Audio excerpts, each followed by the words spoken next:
Ryder. Welcome to the Dental Realist Podcast, and I'm bringing you our very first In-between-isode. So when we decided to do these shorter episodes in between our regular shows, we said we'd talk about dentistry sometimes we talk about things that help us cope with the stresses of dentistry, and sometimes we just talk about stuff we enjoy outside of dentistry, stuff we do for fun, which is what I'm going to talk about today. So if you've ever listened to some of our episodes of the Dental Realist Podcast, you probably already know that I love Star Wars. I'm a huge fan. All things Star Wars. I love all the movies. I love the toys, action figures, Legos, pretty much any of the toys. I love to collect. I love the animated series like the Clone Wars, Rebels, Resistance. I love the Lego episodes. They're awesome. And I love the live action series, The Mandalorian. Season 2 of The Mandalorian comes out this week on October 30th, which is just 2 days from when I'm recording this. But if you're listening to this after October 30th or still haven't watched Season 1, don't turn it off. I'm not going to spoil anything or speculate much on Season 2. I just want to put in a plug for The Mandalorian, which I have really loved Season 1. And if you haven't seen it or aren't much of a Star Wars fan, no big deal. You don't need to have a lot of background in Star Wars. It's such a character-driven show with some action and adventure that you'll fall right into it, whether you love Star Wars or have never seen Star Wars before. So The Mandalorian tells a story of this nameless, faceless bounty hunter in the Star Wars galaxy.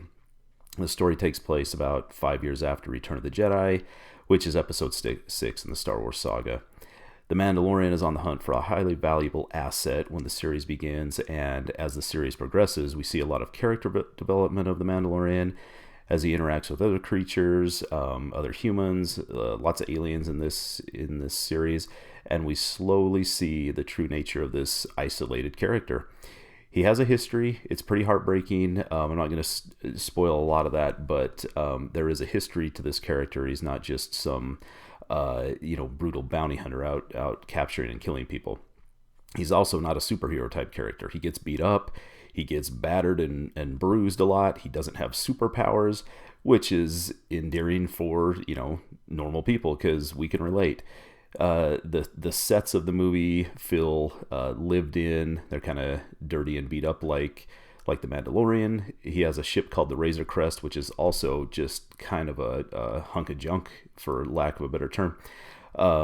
If you remember the Millennium Falcon from Star Wars, it's similar to that in its condition. It's always needing something fixed. It seems like something's always falling apart, and just the whole series, from the sets to the great acting, it feels like old school Star Wars to me. So I have just really enjoyed all aspects of it.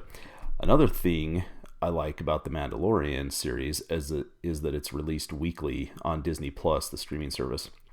So all the episodes don't come out at once, so you don't blow through them in a weekend. I know one complaint about series like, say, Stranger Things or whatever other Netflix or streaming series you've watched is they're released all at one time, so you can watch them in a weekend, but then they're over in a weekend or a week. You don't have time to discuss them with your friends. You don't have time to listen to podcasts about them, and so that's one thing that I think the weekly releases really do a lot of favors to The Mandalorian.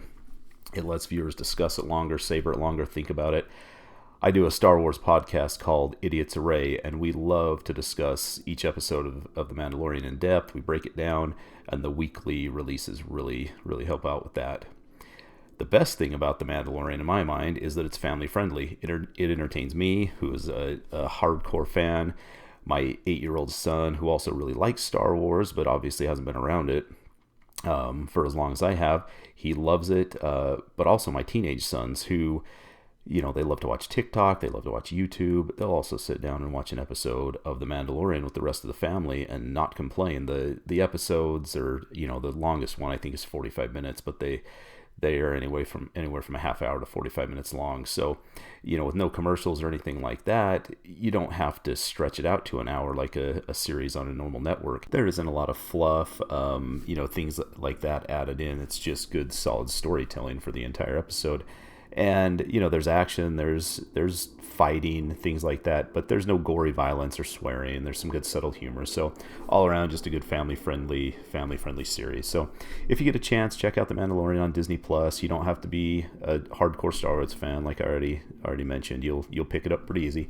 There aren't any new movies, Star Wars or otherwise, coming out in theaters right now. So we're all, streaming stuff on Netflix or Hulu or whatever. So check out The Mandalorian if you get a chance. And if you do, let us know what you think of it. You can email us at the Dental Realist Podcast at dentalrealistpodcast@gmail.com. You can follow us on Twitter at Dental Realist Podcast. You can follow me on Twitter at Ryder Waldron DDS.